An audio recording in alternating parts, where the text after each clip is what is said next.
Pre, unsa ka tinuod kung damgo na ganaan na to gabi? Unsa, Mari? Nagdamgo kang nagnaan nata? Damgo ra na, Mari. Ayaw na, una-una. Iwala na sa imong isip. Dili manggod pre kay sa kung damgo basta mang lami giganahan man ko. Video ko din niya pre para i-confirm na ko tinud-on ba nimo?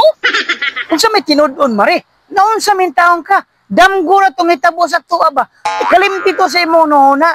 Isa pod, Mari, ang akong asawa imong igagaw. Unya, mingon kag mag-ana-ana ta? Na, namunsa mintaon ka. Dili manggod pre. Pabor na kaayo nato karon. Ako ito. Upat na katuig nag-abroad. Kabalo ko nang inahanglan jud ka. Unya, giopera na kanako. Nya pa dili pa ka? Pasensya na, Mari. Balibaran tagyog ka. Insulto nimo ko paglalaki ba? Unya ang akong asawa imo pagigagaw. Uli na ito, Mari. Ayaw samok-samok sa tuwa. Huwag may tabo sa tuwa, Mari. Oh, na-insulto day ka, pre. I-insulto po nimo akong pagkababae imo kung gibalibaran. Sa dabgo ra man ay kalami. Wa man ay kay ayo. Dili ako.